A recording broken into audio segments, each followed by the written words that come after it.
lời hứa 10 năm cuối cùng cũng thành hiện thực, hai ngôi sao tái ngộ. Vương Lịch Hâm và Đàm Tùng Vận từ những màn tiếc nuối trên màn ảnh đã trở thành bạn thân ngoài đời thực, tái hiện lại những kỷ niệm tuổi trẻ với màn song ca ngẫu hứng. Nỗi ám ảnh về 56 lời cầu hôn đã biến thành tình bạn 10 năm không thay đổi, và câu nói chúng ta sẽ không thay đổi trên sân khấu đã làm lay động trái tim của toàn bộ cư dân mạng. Tuyên bố của Vương Lịch Hâm rằng phải mất 10 năm mới mời được Đàm Tùng Vận đã khiến câu chuyện về hành trình nổi tiếng 10 năm của Câng Câng Sinh Ghê bùng nổ trên mạng. Bộ phim kể về 56 lời cầu hôn thất bại, trong khi cặp đôi ngoài đời thực đã yêu thương nhau thắm thiết suốt 10 năm. Cuộc hội ngộ này ngay lập tức khơi gợi lại ký ức tuổi trẻ của vô số người, với các chủ đề liên quan thu hút hơn 100 triệu lượt xem chỉ trong một ngày. So với hàng chục triệu lượt xem của các chủ đề giải trí thịnh hành thông thường, sự khác biệt về sự rung động cảm xúc và lượng truy cập trực tuyến là vô cùng rõ ràng. Toàn bộ khán giả mạng đều xúc động trước tình yêu thương chân thành này. Năm 2016, bộ phim truyền hình Với Em được phát sóng với Đàm Tùng Vận vào vai Cùng Cùng và Vương Lịch Hâm vào vai Lỗ Tâm Phấn. Lỗ Tâm Phấn đã kiên trì cầu hôn Cùng Cùng 56 lần nhưng không nhận được phản hồi nào từ nàng. Nỗi tiếc nuối của Cùng Cùng và Lỗ Tâm Phấn đã trở thành nỗi ám ảnh của vô số người hâm mộ phim truyền hình. Trong quá trình quay phim bộ, Đàm Tùng Vận và Vương Lịch Hâm đã quen biết nhau qua sự hợp tác. Cả hai vẫn duy trì liên lạc thường xuyên ngoài đời và không hề mất liên lạc như hầu hết các đối tác trong ngành điện ảnh và truyền hình. Sau khi dự án kết thúc, Vương Lịch Hâm đã chuẩn bị cho buổi hòa nhạc solo của mình trong nhiều năm, liên tục mời Đàm Tùng Vận biểu diễn cùng anh. Phải mất 10 năm nỗ lực để cuối cùng sự hợp tác này thành hiện thực, và toàn bộ quá trình diễn ra hoàn toàn tự nhiên, không hề có sự thổi phồng hay dàn dựng marketing. Đàm Tùng Vận đã dành nhiều tháng luyện thanh cho màn trình diễn này, thừa nhận rằng cô không muốn làm người bạn lâu năm của mình xấu hổ. Cô thậm chí còn nói rằng mình còn hồi hộp hơn cả lúc tập dượt, hồi hộp đến nỗi tim đập nhanh. Bên cạnh hai diễn viên chính, đạo diễn và nhiều diễn viên khác của bộ phim Với Em cũng đã tham dự buổi hòa nhạc để thể hiện sự ủng hộ. Tuy nhiên, Lưu Hao Ran, người đóng vai Ngọc Hoài, lại vắng mặt trong toàn bộ sự kiện. Điều này phản ánh khá chính xác sự vắng mặt dài ngày của nhân vật này trong phim. Trong phần giao lưu trên sân khấu, Vương Lịch Hâm đã thẳng thắn chia sẻ kinh nghiệm được mời tham gia chương trình suốt 10 năm qua, thậm chí còn đùa hỏi Lu Sinh Ghê liệu anh ấy có thể đảm đương được vai Câng Câng hay không. Hai người nắm tay nhau và cùng hát bài hát chủ đề, tái hiện lại cảnh ôm nhau trong phim, trong khi những cảnh kinh điển của bộ phim được chiếu đi chiếu lại trên màn hình lớn của sân khấu. Khi cả hai cùng hát, họ đã thay đổi lời bài hát, sửa từ "chúng ta đều đang thay đổi" thành "chúng ta sẽ không thay đổi". Sự điều chỉnh đơn giản này đã thể hiện trực tiếp và rõ ràng tình bạn 10 năm của họ mà không cần bất kỳ sự tô điểm không cần thiết nào. Nhiều cặp đôi diễn viên trong ngành giải trí dần xa cách nhau sau khi hợp tác kết thúc. Ví dụ, nhóm F4 tái hợp sau nhiều năm nhưng chỉ có tương tác ngắn ngủi. Ngược lại, mối quan hệ giữa Đàm Tùng Vận và Vương Lịch Hâm kéo dài suốt 10 năm lại đặc biệt hiếm hoi. Con đường sự nghiệp riêng của họ cũng khá rõ ràng. Đàm Tùng Vận tập trung vào ngành điện ảnh và truyền hình với nhiều bộ phim truyền hình đạt rating cao, trong khi Vương Lịch Hâm tập trung vào lĩnh vực âm nhạc, tổ chức thành công tour diễn hòa nhạc thu hút hàng chục nghìn người. Cả hai đều xuất sắc và không quên người bạn cũ của mình. Đa số cư dân mạng cảm thấy rằng cuộc hội ngộ này đã lấp đầy khoảng trống tuổi trẻ của họ và đây mới chính là hình thức giải trí sau concert lý tưởng. Tuy nhiên, một số cư dân mạng lại cho rằng đây chỉ là một buổi concert thương mại và không cần phải suy diễn quá mức về ý nghĩa tình cảm. Màn trình diễn trên sân khấu này sẽ không làm thay đổi kế hoạch sự nghiệp của họ. Nhiều khả năng họ sẽ duy trì tình bạn cũ và sẽ không tham gia bất kỳ hoạt động quảng bá nào cùng nhau, vì 10 năm tình bạn đã đủ để họ cảm thấy thoải mái với nhau.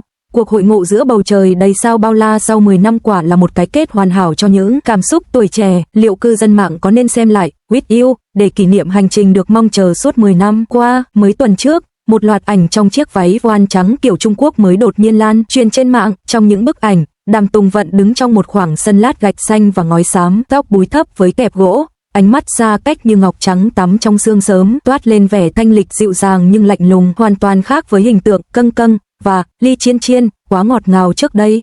Cư dân mạng đồng loạt thốt lên, bộ lọc cô gái ngọt ngào đã hoàn toàn tan vỡ. Đây có thực sự là Đàm Tùng Vận không? Chủ đề thịnh hành, vẻ đẹp lạnh lùng và xa cách của Đàm Tùng Vận đã thu hút hơn 100 triệu lượt xem chỉ sau một đêm, với vô số bình luận, vẫn là gương mặt trẻ trung nhưng đột nhiên trông cô ấy như một người hoàn toàn khác. Cho 2 viên đá vào nước ấm, khí chất của cô ấy thật hoàn hảo. Trong khi mọi người khác đang tập trung vào phong cách và các chủ đề thịnh hành, làm thế nào cô ấy có thể chinh phục mọi người bằng vẻ đẹp thanh lịch giản dị của mình? Động thái này đã trực tiếp thúc đẩy sự nổi tiếng của bộ phim truyền hình mới Lan Xiang Rugu của cô, trong đó cô vào vai hai nhân vật, Su Lan Xiang, một mỹ nhân lạnh lùng và xa cách, và Sen Chelan, một người phụ nữ tàn nhẫn và mưu mô. Những bức ảnh bị rò rỉ cho thấy cô diện bộ vest đen trắng với vòng eo thon gọn đáng kinh ngạc, khiến cư dân mạng dự đoán xu hướng mỹ nhân lạnh lùng và xa cách trong phim truyền hình Trung Quốc sắp chuyển sang Đàm Tùng Vận. Giờ đây, dường như đây không chỉ là một buổi chụp ảnh thành công gây sốt trên mạng, mà giống như một sự chuyển mình chiến lược được lên kế hoạch tỉ mỉ. Trong khi mọi người đang bận rộn với những màn thể hiện hào nhoáng, giọng hát cao vút, cô ấy lại chọn một con phố yên tĩnh hơn, hoàn toàn nắm bắt được nhịp đập của thời đại. Đột phá về hình ảnh, từ đẹp đến choáng ngợp, đến gây nghiện trong 3 ngày. Ngày 9 tháng 8, Đàm Tùng Vận đã đăng tải một loạt ảnh theo phong cách Trung Hoa mới trên mạng xã hội. Cô diện một chiếc váy voan trắng cổ cao, tay phồng, chất vải mỏng manh của váy bay phấp phới như sương khi cô di chuyển. Ngoài chiếc châm cài tóc bằng gỗ, không có bất kỳ đồ trang sức nào khác. Ngôn ngữ hình ảnh của những bức ảnh này mát mẻ và thanh bình như giọt sương mai buổi sáng sớm. Mùa thu không son môi đỏ tươi, hầu như không có phấn mát, ngay cả biểu cảm của cô cũng được kiềm chế như thể sợ làm xáo trộn hương thơm của hoa lan ngoài cửa sổ. Phong cách mát mẻ này hoàn toàn trái ngược với xu hướng chủ đạo trong ngành giải trí Trung Quốc hiện nay. Nếu bạn mở mạng xã hội, truyền thông hiện đang ưa chuộng vẻ ngoài tươi sáng và nổi bật của các nữ nghệ sĩ nét mặt được trau chuốt đến mức gây sốt trên mạng xã hội. Những bộ váy thảm đỏ của họ lộng lẫy đến nỗi trông như sẵn sàng cho một trận chiến, và lớp trang điểm quá đậm đến mức nếu máy ảnh không zoom vào khuôn mặt thì sẽ thấy phí phạm. Cách tiếp cận này nhằm mục đích tạo ra sự kinh ngạc tức thì, mang lại tác động thị giác ngay lập tức và tối đa hóa hiệu quả tạo tiếng vang. Vương Chu Rần được cư dân mạng ca ngợi là đỉnh cao của vẻ đẹp cổ trang, với cấu trúc xương và đường nét hoàn hảo, vẻ đẹp kỳ lạ và nổi bật của Dilraba như đã thấy trong màn trình diễn múa chính Thiên nữ giải hoa trên chương trình du lịch Tết Trung thu của đài truyền hình Hà Nam đã ngay lập tức gây sốt. Tuy nhiên, những bức ảnh của Đàm Tùng Vận lại theo một cách khác. Cô ấy giống như hai viên đá đặt trong nước ấm, thoạt nhìn không có gì đặc biệt nhưng lại dễ chịu khi nhìn kỹ hơn và quyến rũ hơn khi nhìn lần thứ ba. Như một cư dân mạng đã nhận xét rất đúng, cô ấy vẫn có khuôn mặt trẻ con, vậy tại sao đột nhiên trông cô ấy lại hoàn toàn khác? Tại sao khán giả lại tin vào điều này? Chỉ cần nghĩ về nhịp sống hiện đại ngày nay, chúng ta liên tục bị bao vây bởi những lo lắng, áp lực công việc, giá nhà đất và áp lực từ bạn bè. Điện thoại của chúng ta tràn ngập những tin đồn giật gân, tin tức nóng hổi và những cuộc tranh chấp công khai. Tâm trí chúng ta vốn đã đủ căng thẳng rồi, khi cuối cùng chúng ta cũng lướt qua được một video ngắn, chúng ta lại bị dội bom bởi những người nổi tiếng đóng vai nạn nhân, khoe khoang sự giàu có và nói về các mối quan hệ của họ. Ai mà chẳng khó chịu, nhưng rồi, cô ấy đưa ra một khung cảnh với những tấm rèm tre, ánh nến và hương thơm của hoa lan. Không thuyết giáo, không khẩu hiệu, chỉ đơn giản là cô ấy đứng đó, không phải với nụ cười chuyên nghiệp, mà với vẻ mặt hôm nay khá bình yên. Người xem cũng chỉ muốn chậm lại thôi. Thôi nào, phong cách lạnh lùng và xa cách không mang lại sự kích thích tức thì, mà là một giá trị cảm xúc bền vững. Nó cộng hưởng với mong muốn của công chúng hiện nay về sự bình yên nội tâm, để rũ bỏ sự bồn chồn và trở về với bản ngã đích thực của mình. Một số người nhận xét rằng cô ấy trông không giống như đang quay quảng cáo, mà giống như một nữ anh hùng bước ra từ một cuốn tiểu thuyết cổ trang quen thuộc. Không phải kiểu nữ anh hùng xuất hiện với ánh sáng 30 độ và quạt chạy hết tốc độ, tỏa ra khí chất tôi là nhân vật chính, mà là kiểu nữ anh hùng dịu dàng và gần gũi. Khi bạn ngước nhìn lên đã thấy cô ấy rót trà cho bạn. Sự hỗ trợ cốt lõi, sức mạnh của một diễn viên ẩn sau khuôn mặt trẻ con, nhưng chỉ dựa vào một buổi chụp ảnh duy nhất để đạt được sự chuyển đổi thành công là điều khó xảy ra. Không hẳn vậy, khả năng chiến thắng một cách tinh tế của Đàm Tùng Vận lần này không phải do may mắn bất ngờ, mà là do niềm tin mà cô ấy đã xây dựng được với khán giả trong suốt thập kỷ qua. Điều thú vị là, ngay cả khi đã ngoài 30, cô ấy vẫn thường bị chỉ trích là chưa trưởng thành. Khuôn mặt trẻ con của cô ấy vừa là bất lợi vừa là lợi thế, nó là một lớp bảo vệ tự nhiên cho hình ảnh của cô ấy trước công chúng. Nhiều người khi nhìn thấy cô ấy trên mạng đều cảm thấy cô ấy chẳng khác gì cô gái nhà bên sao, không hề có cảm giác xa cách. Ngược lại, nhiều người trong ngành giải trí cố gắng xây dựng hình tượng cao cấp nhưng cuối cùng lại nhận lấy hậu quả thảm hại. Cô ấy không đi theo con đường đó, từ Chanel trong sao Cung Hoàng hậu sao, đến từ Căng Căng trong sao Chúng ta sao, Doan Jingxia trong sao Dưới quyền lực sao, Lee Chiên Chiên trong sao Tiến lên sao, đến Gui Xiao trong sao Đường về nhà sao. Cô ấy chủ yếu thể hiện những cảm xúc mà người bình thường có thể đồng cảm, chứ không phải cuộc sống phù phiếm của một người luôn bay bổng trong văn phòng CEO với giày cao gót. Vẻ thanh lịch không thay đổi của cô ấy, về bản chất là sống cuộc sống mà cô ấy muốn trong ngành giải trí Trung Quốc, thay vì bị thao túng và lung lay bởi sự nổi tiếng. Điều đáng chú ý hơn nữa là sự tự tin mà cô ấy sở hữu, một bản chất trầm lặng và khiêm tốn. Năm mẹ cô qua đời, gia đình kẻ thù ác thậm chí còn nói, mẹ cô vừa mới mất nhưng con trai tôi sẽ phải đón năm mới trong tù. Những lời lẽ lạnh lùng như vậy có thể làm tổn thương bất cứ ai. Nhưng cô ấy đã không gục ngã, cô ấy đã ra tòa để đòi công lý cho mẹ mình. Cô ấy đã quyên góp toàn bộ số tiền bồi thường chỉ để chứng minh rằng điều cô ấy muốn không phải là tiền, mà là phẩm giá. Sự kiên cường này không phải là la hét, mà là sự kiên trì thầm lặng. Trong ngành giải trí ồn ào, đầy danh vọng, trong khi nhiều người bị ám ảnh bởi sự nổi tiếng để thu hút sự chú ý, Đàm Tùng Vận lại chọn giữ vững hình tượng khiêm tốn của các diễn viên kỳ cựu. Dù làm việc với nhiều ngôi sao nam nổi tiếng, cô ấy luôn tránh xa những scandal và sự ồn ào, lặng lẽ như một dòng suối trong. Thái độ thư thái này không phải là điều được tạo dựng một cách cố ý, mà xuất phát từ nền tảng vững chắc của sức mạnh nội tâm. Cô ấy rất tận tâm với diễn xuất, nhiều bạn diễn đã nhận xét rằng cô ấy thích phân tích các cảnh quay trên phim trường và sẵn sàng trao đổi nhiều lần với đạo diễn và bạn diễn. Đôi khi, sau khi quay một cảnh khóc, cô ấy về nhà với đôi mắt sưng húp. Chỉ là cô ấy không thích nói về những điều này trước công chúng mà thôi. Việc sử dụng những câu nói như tôi rất tận tâm hay tôi đã chịu đựng rất nhiều làm hình tượng cá nhân thực sự khiến người ta cảm thấy đáng tin cậy hơn. Tóm lại, sự dịu dàng không có nghĩa là không nóng tính, mà là có nguyên tắc và sức mạnh mà không cần phải la hét. Giống như một bông lan, bạn không thể nói nó yếu đuối, lá của nó đung đưa trong gió, nhưng bạn cũng có thể nói nó mạnh mẽ, phát triển khá tốt ngay cả trong những kẽ đá. Khí chất lạnh lùng và xa cách của Đàm Tùng Vận, thành thật mà nói, khiến khán giả cảm thấy cô gái này rất chân thực, và những nhân vật cô ấy đóng đều rất đáng tin.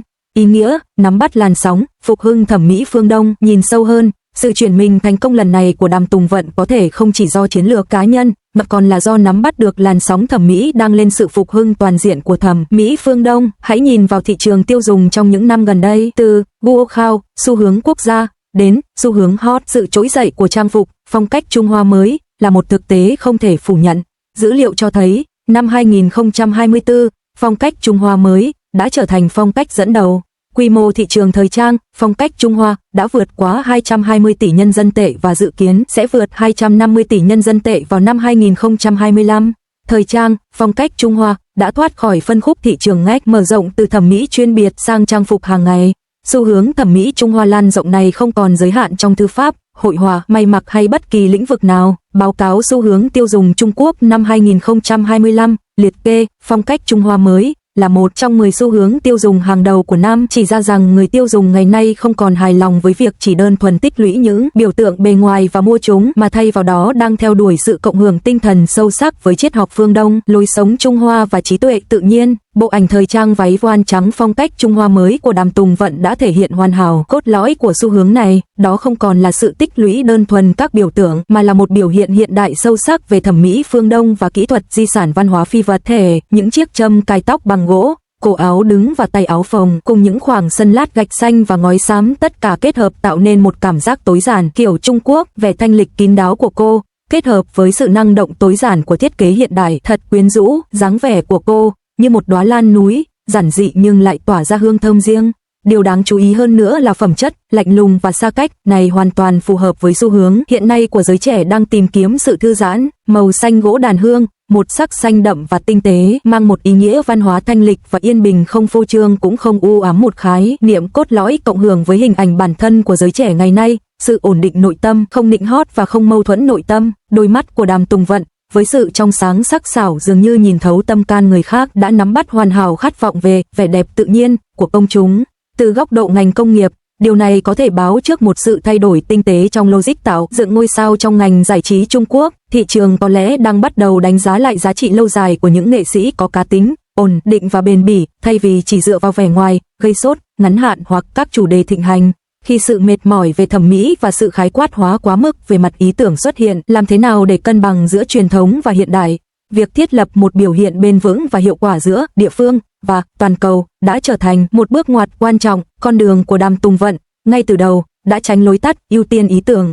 Phong thái điềm tĩnh của cô không hề xa cách, nó mang lại sự ấm áp như một làn gió đầu thu làm bừng sáng tâm hồn. Sức mạnh nội tại này thể hiện rõ triết lý thương hiệu, tự nhận thức và tự nhiên, truyền cảm hứng cho nhiều người hơn để vượt qua thế giới đầy biến động với sự điềm tĩnh, tính bền vững của sự chuyển đổi, từ cô gái ngọt ngào đến đỉnh cao của vẻ đẹp cổ điển. Câu hỏi đặt ra bây giờ là, sự chuyển đổi này có thể kéo dài bao lâu?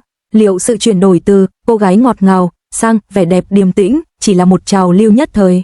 Nhìn lại kinh nghiệm trong quá khứ, sự khôn ngoan của Đàm Tùng Vận nằm ở việc không bao giờ tự trói buộc mình vào những danh hiệu như mối tình đầu quốc dân hay nữ thần chữa lành. Khi truyền thông đôi khi gọi cô như vậy, cô thường chỉ mỉm cười và gạt đi trong các cuộc phỏng vấn. Điều đó nhấn mạnh rằng, tôi chỉ là một diễn viên. Tuy nhiên, những người có nhận thức về bản thân như vậy rất hiếm trong thế giới danh vọng và tiền bạc. Điều thú vị là, Sự chuyển mình này trùng khớp hoàn hảo với thời gian quảng bá cho bộ phim truyền hình mới của cô, Sao Lan Xiang Nugu Sao. Trong phim, cô đóng 2 vai, đấu tranh vượt qua những cuộc tranh giành quyền lực trong một gia đình giàu có. Màn đối đáp hài hước giữa cô và Liu Suy trên phim trường, gợi nhớ đến cảnh rồng đấu hổ vẫn khiến mọi người bật cười. Nhưng sau đó cô chuyển sang phong cách lạnh lùng, xa cách, tối đa hóa bầu không khí cổ điển và đẩy sự mong chờ vào bộ phim lên cao. Thậm chí còn khéo léo hơn là chiến lược tinh tế của nhà sản xuất. Chỉ mới tháng 7, họ đã tung ra những bức ảnh retro của cô trong chiếc áo 3 lỗ đỏ và mái tóc xoăn. Đến tháng 8, họ lại tung ra một phong cách Trung Hoa mới, khéo léo chơi đùa với sự tương phản giữa tông màu lạnh và ấm. Dường như họ đang biến cô ấy thành một diễn viên tắc kè hoa. Có người nói, khuôn mặt trẻ con không thể thể hiện được phong thái lạnh lùng, nhưng bất cứ ai đã xem ảnh đều biết đôi mắt cô ấy rất biểu cảm, rất trong veo, dường như có thể nhìn thấu tâm can người khác. Tuy nhiên, chúng ta đừng thần tượng cô ấy cũng phải đối mặt với những lời chỉ trích về tính cách và kỹ năng diễn xuất. Vào thời điểm đó, một số người nói rằng cô ấy luôn đóng cùng một kiểu nhân vật, luôn luôn với vẻ duyên dáng, đôi mắt tròn xoe đáng yêu của một cô gái trẻ. Lời tranh cãi này không phải là không có cơ sở. Tuy nhiên, nếu nhìn lại những màn trình diễn của cô ấy trong một số bộ phim truyền hình thực tế trong 2 năm qua, chẳng hạn như những vai diễn tiết chế và chân thực hơn, thì thực tế cô ấy đang mở rộng sức hút của mình. Chỉ là khán giả đã quen với hình tượng an toàn và chắc chắn của cô ấy và ít sẵn lòng chấp nhận việc cô ấy bước ra khỏi vùng an toàn của mình. Đây là lúc mọi chuyện trở nên tinh tế hơn một chút. Khán giả cũng có thể giam cầm một diễn viên. Bạn luôn hy vọng cô ấy sẽ mãi mãi giữ nguyên như bạn biết, giống như một người bạn học cũ mãi mãi bị đóng băng trong bức ảnh tốt nghiệp. Nhưng con người thay đổi, dù vẻ thanh lịch vốn có của cô ấy vẫn còn nguyên vẹn, sức hút của cô ấy sẽ dần thay đổi theo tuổi tác và kinh nghiệm, và chúng ta phải chấp nhận điều đó. Tôi thực sự rất mong chờ được thấy cô ấy trong vài năm nữa, đảm nhận những vai diễn có chiều sâu hơn, có thể là vai nữ lãnh đạo trung niên, hay nhân vật phản diện phức tạp, và khi đó, khí chất lạnh lùng và xa cách sẽ trở lại. Nếu cô ấy có thể duy trì cảm giác này, thì cô ấy sẽ thực sự đáng chú ý. Khi đó, vẻ đẹp lạnh lùng sẽ không chỉ là chủ đề cho một bức ảnh, mà là ấn tượng lâu dài mà cô ấy để lại. Thành thật mà nói, nhiều người trẻ đặt lên vai cô ấy một mong muốn đơn giản. Tôi không cần phải đẹp đến mức kinh ngạc, nhưng tôi có thể có sức hút riêng, kín đáo, trầm lặng và khiêm tốn, không dễ bị chà đạp. Mong muốn này không phải là không thực tế, nhưng đạt được nó khó hơn nhiều so với việc chỉ tạo ra một bộ lọc thời thượng. Nhìn lại bây giờ, sự lột xác thành công của Đàm Tùng Vận dường như là kết quả của sự hài hòa giữa những phẩm chất cá nhân vừa phải, phong cách biểu đạt khác biệt và xu hướng thẩm mỹ đang lên của thời đại. Trong thời đại mà ai cũng chạy theo xu hướng, sự độc đáo của cô ấy đã trở thành một nguồn lực quý hiếm.